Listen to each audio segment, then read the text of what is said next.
Hello, and welcome to Sobercast, where we provide AA speaker meetings and workshops in podcast format. We're an ad-free podcast, and if you enjoy listening, please help us be self-supporting by visiting Sobercast.com, look for the donate link, and drop $1 or $2 into our virtual basket. We hope you enjoy the podcast. Have a great day. This is a speaker meeting. Danny will speak for 10 minutes and then turn the meeting over to our main speaker, Jordan, who will share her experience, strength, and hope. So now I'd like to turn this meeting over to Danny. Solid guy. All right, guys. I'm Danny. I'm an alcoholic. Thank you, Victor. And thanks, Mindy, for asking me to share. I haven't spoken in a while, but I don't say much. I'm more the sit in the back of the room, look at stuff on eBay, and manage to stay sober type alcoholic. Just kidding, I work a program. But my sobriety date is August 20th, 2011. So I have 2.5 years, about a month ago or something. And I owe it all to this program and the people in it. Let's see, to get started, I was hopeless alcoholic. I drank every day. I was anxious. I had panic attacks when I didn't drink. I did a lot of drugs. I wasn't sober for more than a day at a time. You know, I got into a lot of trouble. Not only not much legal stuff, but just with my life, everything, every aspect of it, jobs, relationships, family, everything really. You know, it was all going downhill. And I just tried to make it work. I thought that, you know, if I don't drink this much or if I do this upper with this much drink, I'll be okay. But it always brought me to the same place, which was, you know, either locked up, not knowing how I got there, or in my room by myself, just, you know, getting high just for the fuck of it. I really had no reason except that I just loved to do it, and I noticed eventually that I couldn't go without it. And, you know, mostly alcohol was my go-to, and I tried to just stick to just drinking, and whenever I'd get to a certain point, I would always end up doing everything I swore not to do. So it started at about 15, and I went till 23, so kind of short, but I did a lot of damage in that time, you know, but it's nothing that can't be repaired. Coming here is one thing I learned, because when I came in, I didn't think I could do much better for myself. I'd moved out when I was younger, but I couldn't support myself. I ended up moving back in with my parents. They didn't want me there. Yeah. And that's understandable because, you know, when I was younger, it was kind of cool. My mom smoked. She kind of got me started. My dad drank, so it was acceptable, but I guess they didn't realize the potential to my alcoholic abilities. You know, and I really embraced it at first. I thought, you know, I could drink more than most of my friends. I could put a lot of more other stuff in my system and usually be okay, but sometimes I would be off the rocker, but I was blacked out, but I was still walking around. I was just on autopilot. That's what I call it. It was like a drug-powered robot or something. Alcohol and drug. Like days on end sometimes it would gone from my memory. And, you know, I'm glad I didn't drive much. I just got my first car like 2 months ago, and I'm 26. Most people get it when they're like 16, but I'm proud of myself. Used car. Yeah, nothing too nice. Year 2000. But, you know, now I'm sober and things slowly but surely have gotten better. I hear progress, not perfection. But at first I laid upon that too much. You know, I was like, I'm not drinking. I'm not getting high. But I'm not doing much else with my life. You know? And I just saw from people who are working the program, working steps, getting a sponsor, I saw that they were really progressing, you know, and I thought I could work the program however I want, but I realized I'm really not going to be able to find my true passions and do what I want unless I put some work into it. And it's not very tedious at first, but, you know, some people aren't great at opening up. Maybe that was my problem. I couldn't find a sponsor that I could relate to. But, you know, really you just have to find somebody who's willing to work the book with you, who knows the book. But, how much time do I got? 7 minutes. Oh, shit. All right. I was kind of rushing things. So,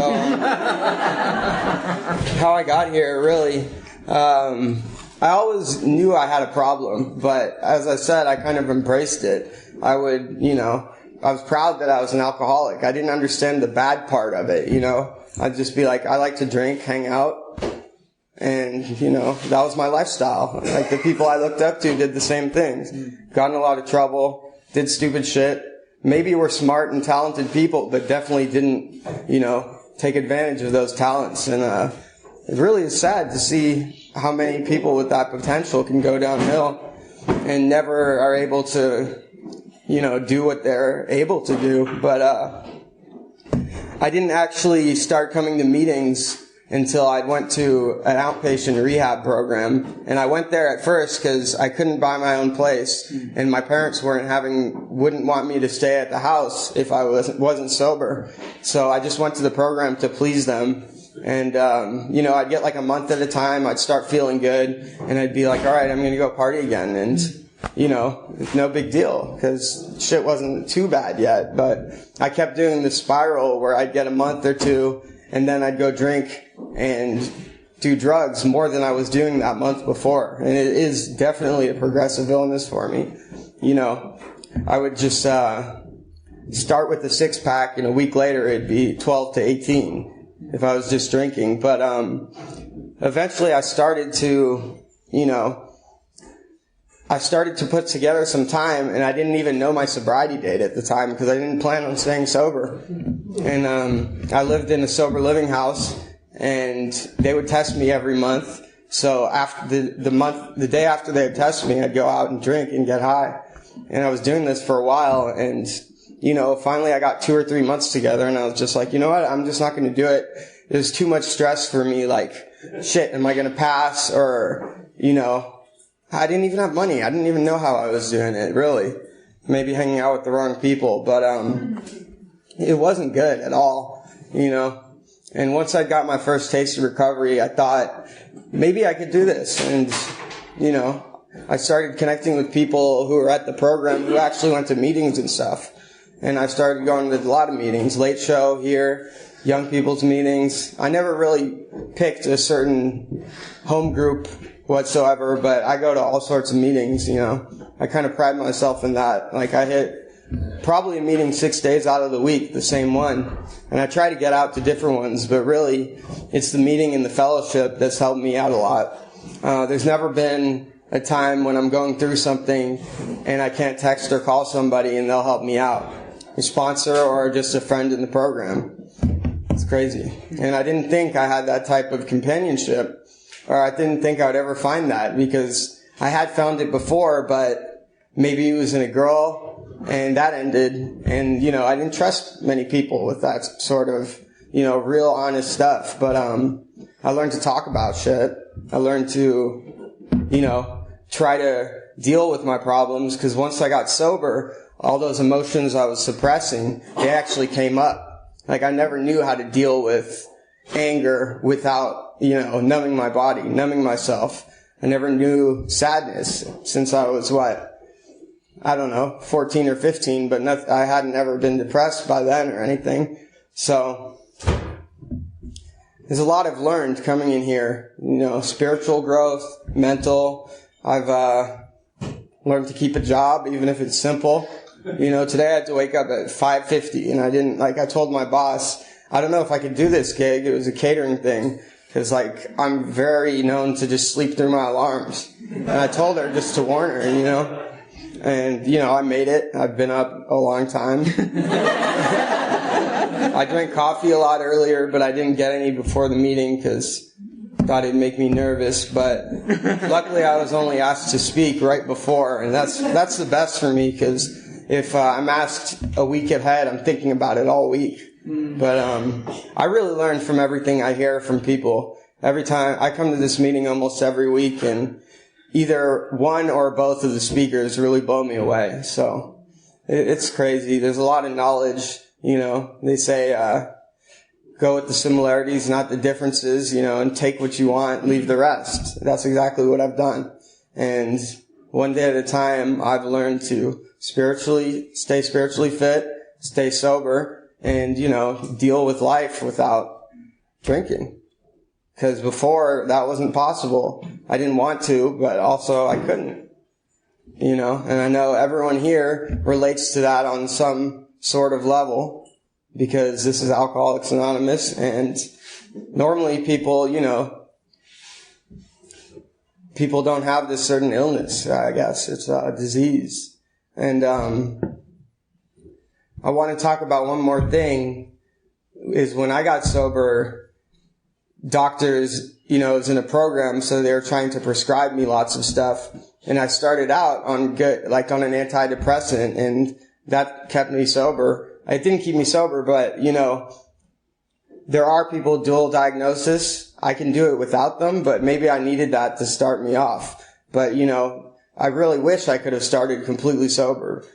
I mean, it is sober, but that's some sort of,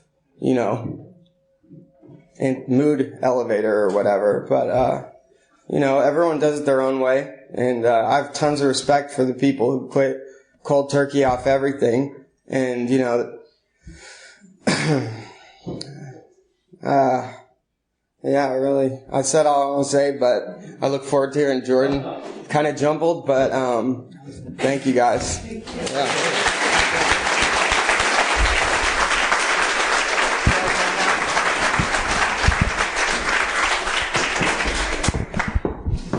This thing on? We're good? We're good?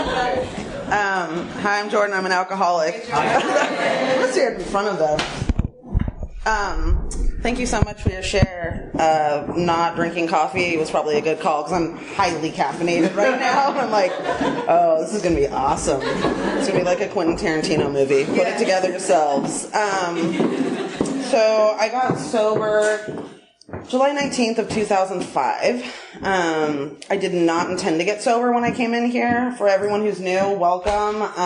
If you're bummed out, that's normal. If it's weird, that's normal. And if you're super pumped, that's normal. Whatever you come in here with, that's rad. That's cool. I came in here with the desire to have my mom start giving me more money again. So I don't know. It is what it is. And 8 years later, I'm still sober. So I guess I say that not to show what a dick I was, even though it does. But we can come in here with a lot of things going on, and they say that, the only requirement is the desire to stop drinking, but I actually didn't even have that. So we're kind of lenient on our requirements here. And I didn't really get that I had gotten sober until 13 days later. And I was in a meeting drinking out of a styrofoam cup, and I was like, oh my God, what have I done? And I felt more regret than I ever did, waking up with a stranger. So, it gets weird. I grew up in an alcoholic family, and it was not only was my own alcoholic life my most normal, but the alcoholic family is also very normal to me. I love them. They're amazing. They're colorful. They're super weird. But drinking was always something that was how we communicate, how we celebrate, how we show regret, sadness, and how we self-soothe. So it was sort of this it took care of everything. And so my granddad would give me beer at 3 years old, and I would check it for poison and hand it back to him, and it was it was awesome. I still think that's a dope move to check this for poison. It's oh yes. And he and I were tight, and he helped raise me, and I lived with my grandma a lot. My mom had me when she was 19. And she did an awesome job, but she was in her early 20s. Having been through my early 20s, shit's super horrible. So she also had a little shithead kid that was a total spaz, and so I grew up with some kind of instability. But I don't think that necessarily made me an alcoholic. I just think that my family only produces alcoholics and drug addicts, and had I not been, it would have been a sign of end of days shit. It was just in the works for me. I started drinking with my friends, teenage years. And teenage years, again, it's awkward. I mean, people talk about feeling different. If you don't feel different in high school, something's wrong with you. Like, you may want to see someone about that, because that shit is awkward for all of us. But the difference was, like, I saw other peers who when decided they were going to get out by going to college and like getting good grades and like being productive, and like that was not like my go-to for like how to deal with like how horrible being in my own body was. So I was just like, I love tequila. I grew up at a high school that was 15 minutes away from TJ, which was fucking rad. I don't know how anyone else gets through high school not being that close to Tijuana. But so like in like high school, I would like leave and go on my lunch breaks down to Mexico, and it was always like with the like serious intention of coming back by 7th period. Like I was like, we are not passing the mechanical bull. I'm not kidding. We're not doing it this time. And like, I never got, I would just not show up for school for like 2 weeks, and then it would be like, that got interesting. And I had a mom who was like really liberal, and like she would, she'd be like, Jordan, I just got a call. They said you haven't been to school in 2 weeks. And I'd be like, that is true. And she'd be like, thank you for being honest with me. Thank you. And I was just like, yeah, no problem, Mom. We're good. And I love drinking, and I was like this angry little shit, and I found like alcohol and punk rock and all of these things. Like I found my community, and I found like my pacifier, and that was awesome. And I don't have any like moral opposition to drinking daily. If it still worked, I'd still do it. Like it's just that fucking simple. I see other people in my family. Oh, I'm the only sober alcoholic in my family. They still party all the time. It still fucking works for them. I don't know why my timeline was different, but it stopped working for me. And that's why I'm in these rooms. And so, I like went hard and fast, and I like to mention that I got here, not using drugs. And the reason that I mention that is that when I first got in the rooms, I was young. I was like 22, and I would hear everyone talk about drugs, and I was like, you guys, seriously, I've never really done drugs. I'm not an alcoholic. And like, I like really believed it. Like, it wasn't like something like I was trying to find an excuse. Like, I legitimately, like, as intelligent as I believe I am, was like, oh man, I'm not an alcoholic. I haven't done cocaine that much. And so I like to mention that because it just was like, when I drank, it was just like, it was home for me. Like, that's where I want to be. Like, I want to feel as little as possible. I would love to kind of like be a robot. If like, that would be great. Like, if I could have like minimal emotional outbursts and seem like put together and not ever be affected, that'd be great. I would choose that over love most days. Like if it was up to me, that would just be, I'd be like, I don't want to fucking give a shit about nobody's. And I think that's because I'm pretty sensitive. And I think I've always been really sensitive. And it's, for me, much easier to be angry and like kind of shut down. There are crickets. Am I that fucking boring? Someone's all, sorry. I don't even know where I was. I've always preferred being like angry and sort of disconnected over being vulnerable. It scares the shit out of me. So drinking was rad because I just didn't care. Like, I would drink and I was like, yeah, I don't care.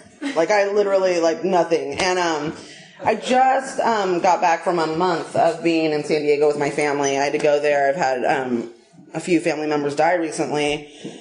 And I went there to like kind of assist because it's crisis and they need all hands on deck. And it just so happens that I'm the only sober hand. So I'm a little bit more useful in certain ways, like phone calls and whatever. And I was like thinking about it. And when I was younger, like I was kind of concerned when I got sober that I might be a sociopath, because I felt like no honest connection to other human beings. Like I knew that I had needs that other people served. I knew that I had a certain role that I would have to play in order to like get said things or interactions, but like there was never like this like I just knew that I didn't have like a real connection to any other humans. And so it wasn't even like sometimes I hear about people blowing it when they're out there and like letting their family down and stuff. Like I didn't even have the desire to be there for my family. Like that wasn't like I never even wanted to be like that guy who came in. Like I was just like, I don't know, that's their thing, man. Like, I'm trying to get mine, you get yours. I don't know what's going to happen the rest of the way. And that's sort of how I lived my life. And I think I was just in a terrible amount of pain. I'm pretty fucking fearful, and pretty self-involved because of that. I think it's a full-time job to try to be okay when, like, you have no tools whatsoever. It's just, you know, like, it wasn't, I don't even know if it's about personality or character or any of those things. It's just sometimes the human experience is really bewildering, and we just pick shit up and just go with it. And if it feels good, do it. And I still kind of, like, live by that, but it just so happens that, like, being sober feels better, so I do this. Yeah, so, you know, by the time I've spoken here, like, a few times now, and I feel like a lot of you guys have actually heard my story. I kind of feel like the house band, so, like, I'm gonna give you a little bit of my drunk-a-log, because this is my friend's favorite story, is, like, when I look back at my drinking, I'm like, it really wasn't that weird. Like, I was a bar drinker from 17 on every night of my life, but that doesn't seem weird to me. Like, the things that seem really normal to me are, like, drinking, vomiting so you can drink more. I don't think that's weird. Like, brown bagging in the middle of the day. I do not think that's weird. Like, there are a lot of behaviors that we have that, like, I came in here thinking, like, that's called partying. Like, I never, like, said I was drinking. I was like, actually, I'm kind of a party girl. So none of my behaviors seemed weird to me when I got here. Like, the longer I stay sober, like, the more odd things seem, and the more, like, I was really bummed that when I found out that you could get drunk off of wine enemas. Like, after I was sober, I was like, I never did that, man! Like, this is bullshit. And, like, that's, most drinkers, like, normal drinkers, like, are not bummed that they missed the opportunity to put alcohol in their ass. I'm sorry, I was bummed about that. I was all, fucking A. There's a whole world. So when I was, like, over the age of 15, but I decided to throw a fake quinceañera at my grandma's retirement community to get money to get the fuck out of town, because I had trashed my life once again partying. And, like, when I got here, I was like, I don't lie, I don't cheat, like, I just drink. And then as I stayed sober, I was like, some people would consider that in the ethical gray, possibly. That might seem a little weird to others. And that was sort of the way that I went through life, was like, just like whatever I need to do to, like, take care of business. And it wasn't like I was like some awesome mastermind. Like, I was doing these really dumb, weird things, and they worked. And unfortunately, at the same time, my anxiety was just crippling. Like, I would have bouts of being, like, totally incapable of leaving my house. Most people who know me know that I'm, like, a super stupid social butterfly. Like, I'm a total ham. And, like, I need, like, others in my life. I'm an extrovert. So having anxiety that, like, made it so that I literally could not leave my house was really intense. And, like, the feeling that, like, I was possibly losing my mind was really frightening. And I was on antidepressants, and I was drinking, and, like, I was starting to have to manage really early on, being like, if I get my depression taken care of, then I can continue to drink. So, like, I would even dry out for, like, 9 months. It was awful. I hated being dry without anything there. Like, that was awful. And I just watched Grumpy Old Men every night and, like, hid out and was just like, oh my God, my friends are so lame. Like, they just drink. I'm so much smarter than them now. And I was, like, hiding and watching movies and not going out. And so it was really confusing because I had no quality of life. I was super terrified. And I knew that there was, like, something having to do with, like, my substance use that was a problem. But, like, identifying anything else was, like, way too intense for me. That was just, like, mind-blowing. So, just the removal of alcohol is awesome because, like, things are a lot cleaner. Like, you, like, can speak. You know, like, you don't vomit as much, and, things like you can kind of show up differently. Like, emotionally, I was just as, fucked up as I'd ever been, if not more. And I felt far worse than I had when I was able to drink every day. But on the outside, it looks a little more put together, and people who don't have drinking problems, like, they hand back trust real fast. It's amazing. Like, I was no more capable of, like, handling, like, human interaction than I had been, like a month prior, but people were like, "You're doing so good. Like, sure, you're doing really good." And I was like, "Yeah, I know." And so on my 21st birthday, after 9 months of doing really good and watching a lot of grumpier old men, I decided to start drinking again. And it was like this weird moment where like I was at the bar and like everyone was drinking and I drank the neck of a beer. Cause like I knew like this could be like the beginning of another thing, like whatever thing, like you just know like, so we've tried a couple of different things and like whatever. And so I just drank the neck of a beer and I remember being like, oh, in your face, like look at that control, like, grace, you know, and I was just like, this fucking evidence is clear, like we are on, it's time. And within 2 weeks I was a fucking daily drinker again, and like everyone was pissed at me all the time, and I was the worst girlfriend, so evil and awful. Like I'm that girl who like wants to process with you at 2:30 in the morning outside of the bar to like, we need to figure this out. And so good. I feel for those sad people. You know, like it was back on, and it was a lot more desperate, and it was I started to be a maintenance drinker. I thought that it was like a sign of a hangover to wake up with really severe shakes. Like I was just like, oh God, I'm so hungover. And so then I would drink the hair of the dog, which is not morning drinking, but is actually a remedy. You know what I mean? Like, so that was not a problem.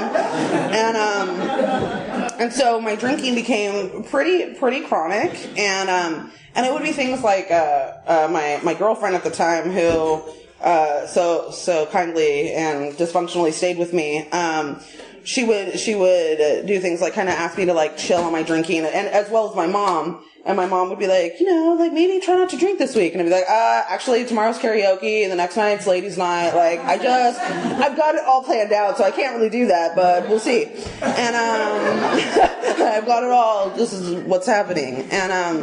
And so, like, I would do something like I would not drink for a day. And in my head, I legitimately would think I hadn't drank in a week. Like, my girlfriend would be like, oh, so you're drinking again? I'd be like, excuse me, I haven't drank in like a week. Like, totally, like, ready to fucking go to blows with her. And she'd be like, that's absolutely not true. You were at the bar on Tuesday night, and I'd be like, yes. And she'd be like, so what that means is you didn't drink last night. And I'd be like, yeah.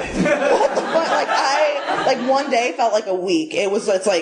It felt like I was like, dude, I haven't done this in forever. Like this one day was really difficult to tolerate. And I also like was so full of myself that I was just like, actually, I think I'm doing pretty well. I don't know why you're up my ass right now. And everyone who like had like something to say about my drinking, I found really, really irritating. I thought like people who didn't have a drinking problem were like so tightly wound. Like I had one friend who, she's just not an alcoholic. She is, we met in Alateen, so she did let me live with her while I was bottoming out, so she may have some other issues.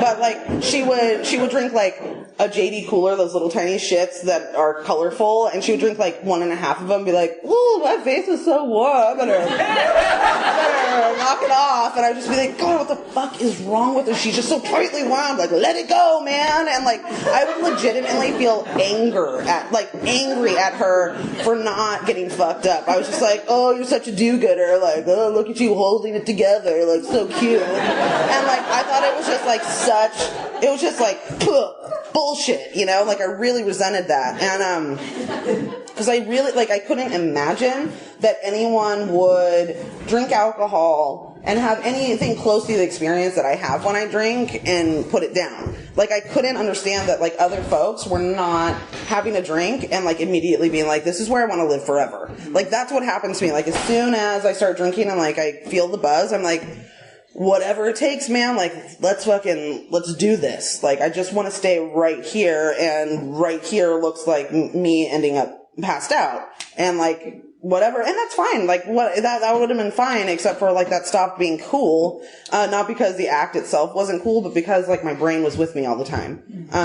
It stopped being something that I could do where I was just like, last night got pretty weird, right? Like high fives all around. Like all of a sudden it was like I was at the bar and I was still like acutely aware of myself, and I was still afraid and insecure, and I fucking hated myself, and I just was like, it's never gonna be okay. And like that's always been the thing that's like carried me through life. Like that's the mantra that I've always had that's led me to drink and like do whatever. Is like, I'm not gonna be okay and I'm not gonna be loved. Like these things are not gonna happen for me. And like when I drank, that wasn't like something that came up in my head, and all of a sudden that was there with me. And like I couldn't get away from myself. I couldn't get away from the things that were incredibly painful and scary, and it was a bummer. And so I don't appreciate the use of the term God shots, not because I don't get it, but because for some reason I'm like, I don't know, like the vocabulary around it bugs me, but I'll give you guys my God shot. You're welcome.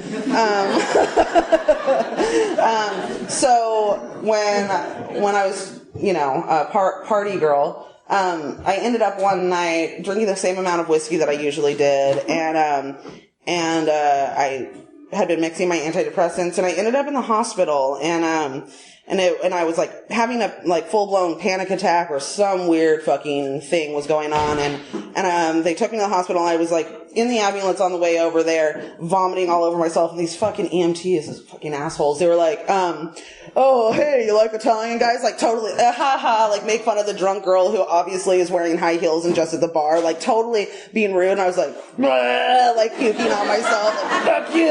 And, so I go into the emergency, and the doctor came in, and he was like, so what's going on here? Why are you here tonight? And I was like, oh, cause I'm fucking crazy. Like what, that's a terrible question to ask me right now. And my friends were all coked out and like were stealing things all over the fucking room. And like so not helpful. And I was like, God, why do I hang out with fucking cokeheads chewing their faces off? And I was just like, ugh, green.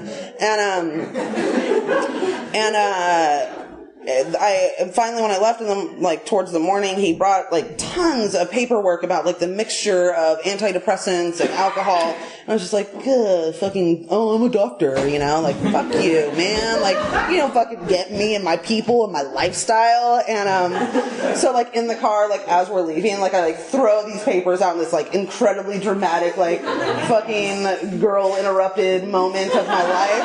It's like, fuck you.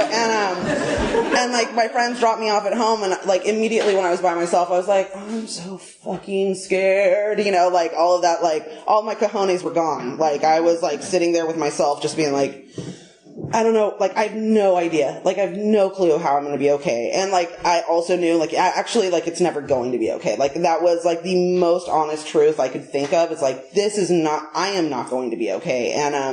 And so I called my mom. And she's like, do you think like maybe you possibly could maybe want to go to AA? Like she was like getting quieter, like as she said it, like knowing the daughter that she has birthed is not a nice person. And I was like, fuck God, and like into the phone, just like, how dare her? It's so rude. And I don't think that made her feel any better, and or less concerned about the state of my life at the moment. But I was really, really anti AA and the spiritual solution. My dad had been sober my whole life, and I knew that you guys did steps, and I knew that there was a spiritual component, and I knew that I did not want anything to do with it. And so that was like, AA was like not an option for me for a lot of different reasons. I was like, actually like, it doesn't go with my politics. Like that's just not going to work. And I had like all of these different things. It just so happens that this place is pretty radical, just FYI. So I was like hiding in my house for like 2 days, just white knuckling it and drying out on my own. I really wasn't clear on like how serious my drinking was. So I probably could have gone to a detox, but like didn't understand. So I had like sweating and paranoia and like all kinds of awesome moments. And I watched Sandra Bullock's 28 Days. So it was like going to rehab by myself. And then this girl that I used to make out with at the bar called me, and she asked me how I was doing. I was like, I'm doing really good, like really good, and like fucking hospital bracelet still on, like so fucked up. And I was just like, just like hanging out. It's cool. How are you? And she was like, dude, not that well. Like, I think I need to get sober. And like, I don't think she had ever called me on the phone. Like, I don't think we'd ever, because we just didn't have that kind of relationship, you know what I mean? Like, we would just French every now and then, no big deal. And but it was this moment of like, I have no clue, like, why that telephone call occurred. Like, we had not had that relationship at that point. And I got honest with her and we went to a meeting, and for the next, 30 days, like, we were like a makeshift rehab with each other. She had 7 days more than me, and, it was amazing. She's still sober. She's in LA. Her life is amazing. We don't talk that much, but every anniversary we do get in touch and we do thank each other. It was amazing. I have no idea how that happened, but it did. And she also was like this irreverent little asshole. And so like she got it. Like and then she would like because she had 7 days more, like she really understood things differently than me. And like I remember, she like tried to read me Conversations with God at night, one night. I was like, get that away from me, dude. You know, like that is not cool. I'm not going there. So I spent my first year really being difficult. I moved to San Diego because I just demolished my life in Santa Cruz, and so I went back to San Diego to have my family take care of me, and San Diego is a little bit more conservative, and I remember really not wanting to want this as well. I mean, like, some of it, like, when I look back, it's like, obviously, like, I wanted something here. Like, obviously, because I was showing up to meetings. Like, I was an adult person who continued to show up to a space for something. But, like, you know, I wanted to be, like, intellectually, I'm not into this, you know? Like, I don't really do this. I'm here, but not really. And so I, like, fought the entire process. I did really thorough step work with one of my sponsors down there, because it just so happened that the people that I was friends with and that, like, I got along with, like, the fucking punk degenerates, like, they were actually working the steps. Like, they were doing this thing and they were fucking in love with the program, and they absolutely, like, continue to suggest over and over again that, like, if I want relief, like, I get it through the steps. And that was something that, like, at a certain point, like, your peer, like, you know, like, I'm an animal, you know, like, I'm a pack animal, so eventually I was like, yeah, like, maybe I'll do this. I couldn't stay defiant for that long because I really need other humans. And so I did the steps, and, dude, I missed my first year a ton. I'm sure anyone who's in their first year is like, but seriously, I really, really do. My first year was, like such fast change. It was insane. Like, I felt like an infant. Like, every experience was remarkable and like significant. Like, anything that I learned was just like, holy, are you kidding me? Like, that's a thing, you know? Like, I would like read stuff with my sponsor, and I was just like, holy shit, you just blew my mind, you know? And like, and at the same time, like, dude, I was softening more than I ever thought could happen. I cared about other people. Like, all of a sudden I have these, like, really, like, authentic, true connections to other human beings. And, it was amazing. You know, my sobriety has been spent, from 22 on. So that means that I spent my fucking 20s sober. So 20s are shitty. And so I had to continue to adapt through my sobriety through some, like, really uncomfortable changes and circumstances. And, at about 1.5 years, my dad got diagnosed with ALS, and I spent the next few years of my sobriety watching my father die, and it was fucking ugly, and it was gnarly, and it was a complex relationship with a dude who just didn't really know how to be, like, a dad, and who died in a lot of fucking fear in a real gnarly way, and and I was the only person that could show up, and I did. And like when people are like, you get to show up today, like, fuck that, man. I didn't want to. I just did it. And I didn't have to have the capacity to do it because everyone here fucking rallied and carried me through it. Like, most of the things that I've like walked through or shown up for, like, the entire time, like, the only reason that I've been able to do it is because, like, there has been a structure here that has, like, allowed me the space just to, like, move forward a little bit. And it's been baby steps. And I've had people who, like, you know, like, I would show up for my dad and be like, oh, this is so gnarly. And then I'd, like, see my sober friends and they'd let me fall apart. Like, I never had to be strong through this, like, unsustainable situation. Like, I got to, like, show up and do my thing and then come back and, like, refresh and take care of myself and then go back. And that was something that I learned here, is that, like, I actually don't have to be capable of, like, these incredible things in my life. Like, I don't have to be able to be, like, this good person consistently. Like, I have to, like, continue to know, like, where I come to, like, ground and be okay and, like, just, like, baby step through it. And, like, I was engaged at the time, and then, you know, that shit fell through. Happens.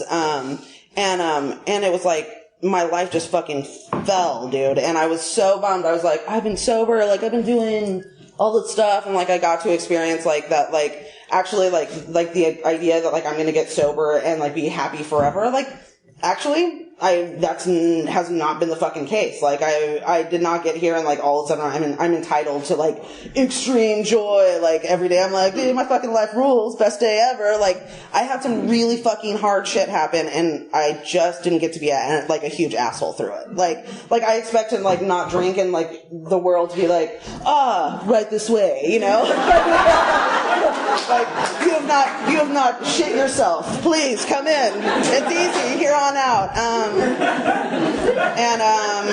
you know, and so things have been sometimes, like, so terrifying, and I've had to continue to grow and adapt, and, like, things that, like, I did not want a spiritual fucking experience. Like, in the last year, there were times on my lunch break when I was going to meditate, and, like, I would, like, walk away and be like, man, life is funny, dude. That is just not, like, my, like, 19-year-old self would have been all, sell out, dude, totally sold out, you know, and, like, and I continue to have to change, and it's rad. Like, I find out how, like, wrong and small-minded I can be, like, all the time, and it's great. Like, I'm so glad that, like, I am somewhere that, like, I get to, like, continue to learn and, like, really, like, push through some weird shit, you know? I don't have to be as stubborn as I was when I drank, and I don't have to, like, struggle in the same way. I get to, like, be here, and that's amazing.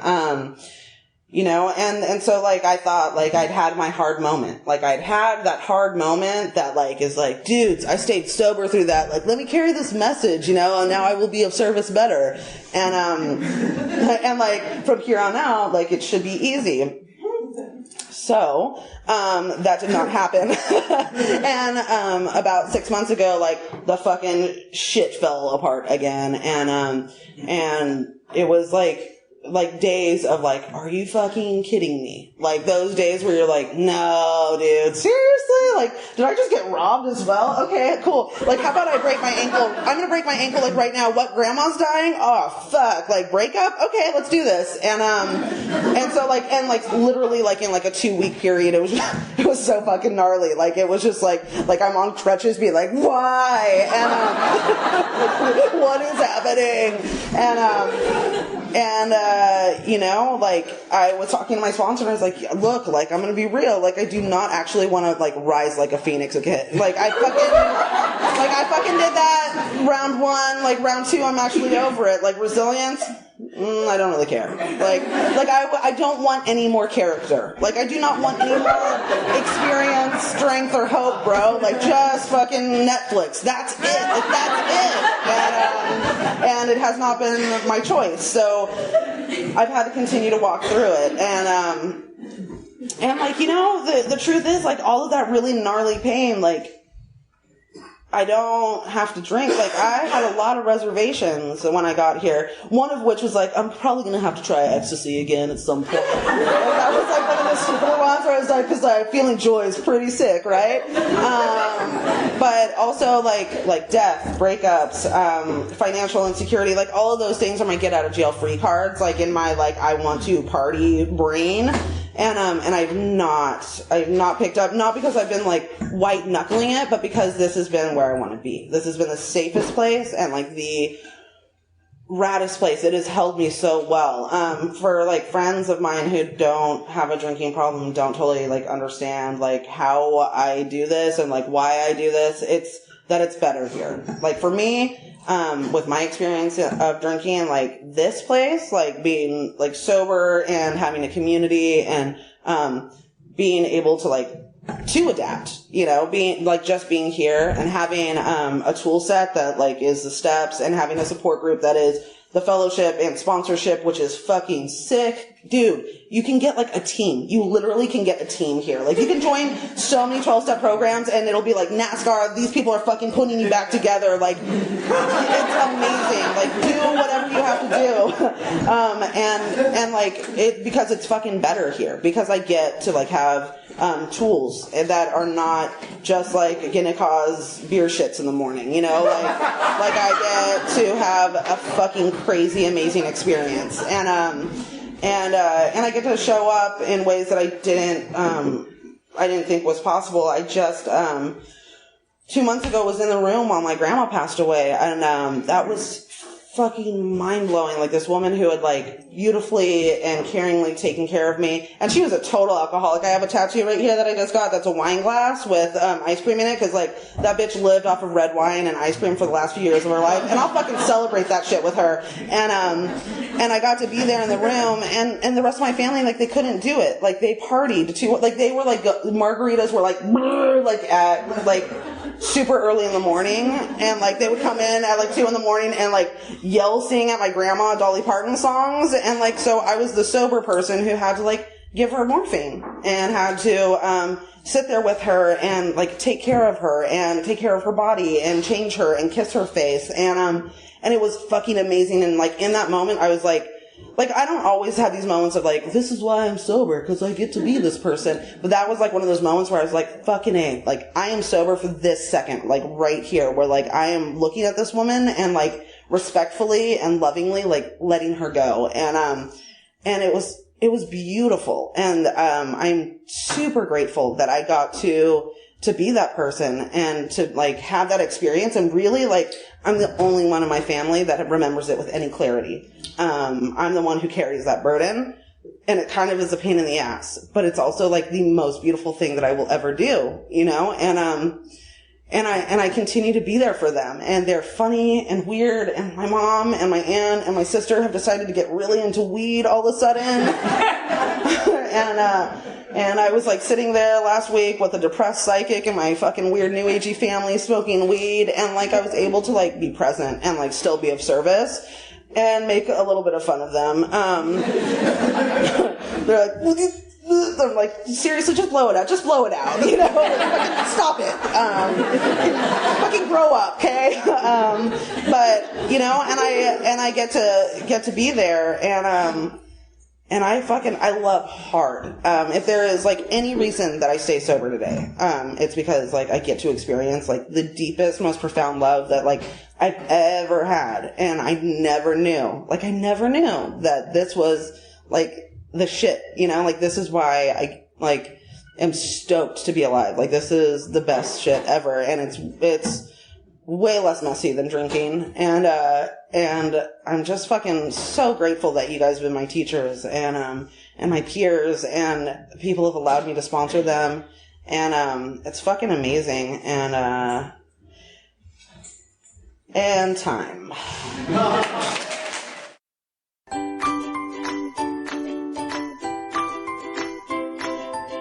Thanks for listening. I hope you enjoyed the podcast. Sobercast is ad-free, and we'd like your help in order to keep it that way. So if you'd like to help us be self-supporting by pledging $1 or $2 a month, visit Sobercast.com and look for the donate links. Thank you very much.